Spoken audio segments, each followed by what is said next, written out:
Will Parkinson's kill you? Stay tuned to find out. What's up, YouTube? It's this guy, Jeremy McDonald. Let me hear you say it. One of your very favorite people with Parkinson's. Of course, it's Jeremy, also known as J-Mac, Jeremy Mac. Let's do this thing.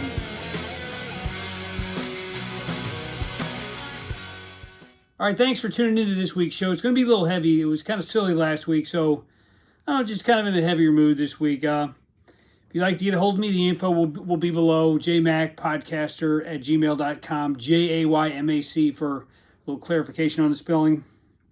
And Jeremy Mac 76 on Instagram.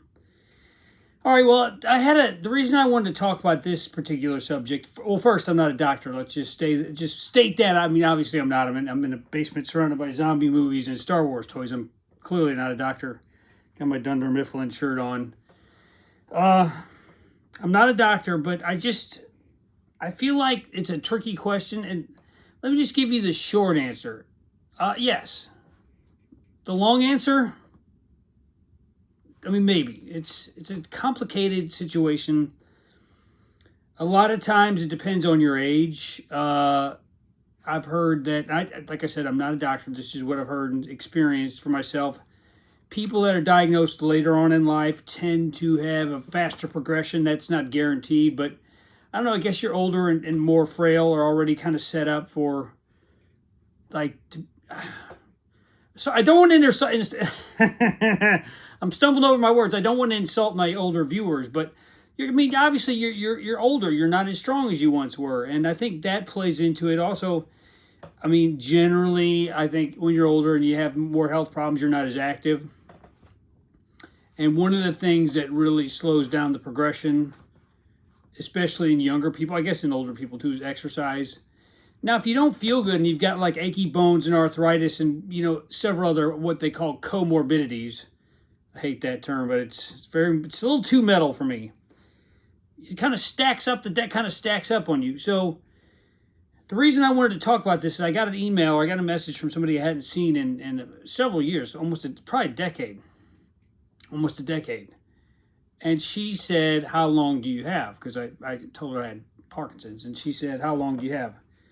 And I said, well, fortunately, my progression seems to be kind of slow. Kind of like my movements. Kind of like my brain. I've seen very aggressive cases. I've got friends that have had very aggressive cases, and it's scary to watch. But for whatever reason, maybe it's just because I've always been so active with the skateboarding and the bands, and I love to walk. Even now, when I can, I get out and walk.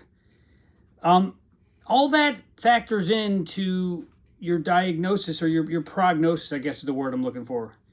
Now, obviously, Parkinson's, I will say this. If you live long enough, it will eventually kill you. Now, do I know I'm going to die from Parkinson's? Hell no. I could die falling down the stairs. I could die in a car wreck. I could get cancer. Oh, heaven help us.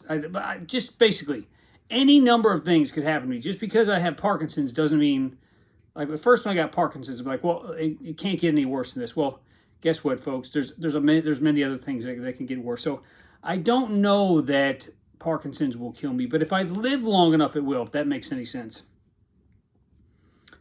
So, yeah, I mean, I've had people say to me,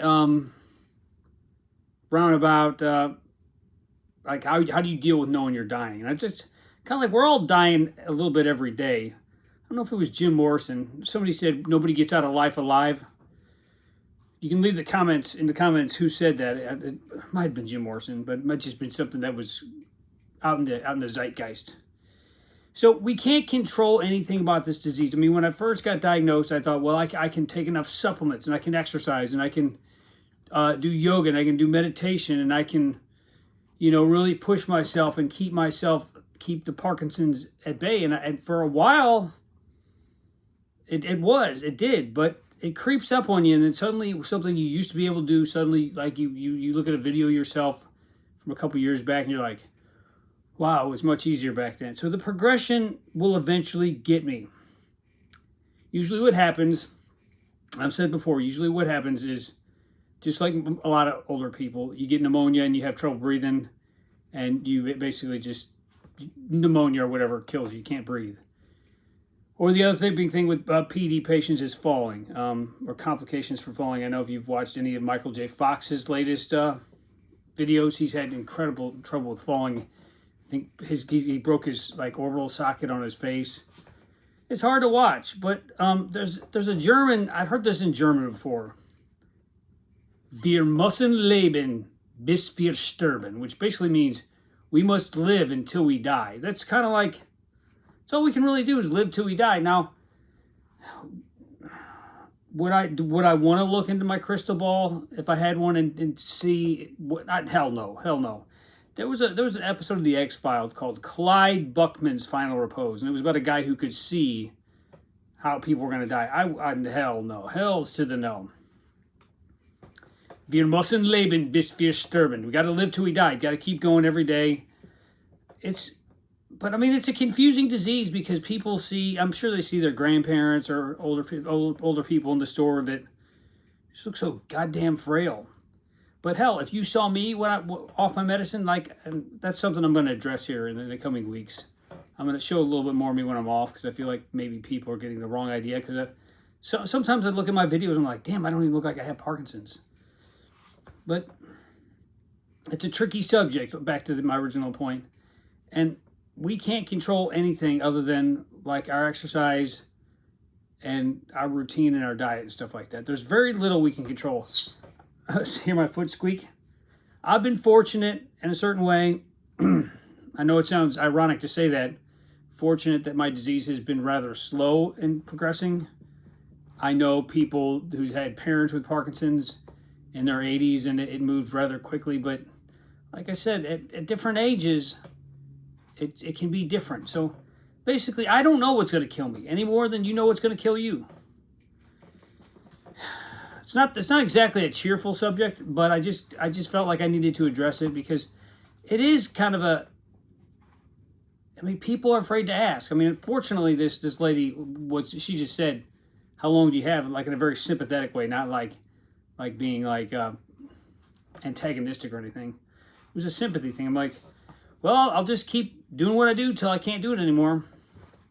Hope that answered some questions. I mean, that's a really awkward thing to have to ask somebody. When I was first diagnosed, I thought maybe I was dying, and I found out I'm dying very slowly, a little like one day at a time, just like the rest of us. It's just it's happening in my brain, so it affects me in different ways, and I ain't going anywhere unless I fall down the stairs. I'm not going anywhere. I got too much to live for, too much to do, too many movies to watch, too many things to do with my son, too many nights to spend with my wife. By the way, I got a special request. My good buddy Roger, who listens to this channel and comments on damn near everything I do, he's going through a little bit of a rough patch, and he wanted if he could get some prayers and thoughts. I'm not a praying man myself, but for those of you who do pray, Roger, yeah, he's going through it. He's had some rough stuff happen. He's an older guy, older dude. But Roger, you got my thoughts. I'm sending you good vibes, brother.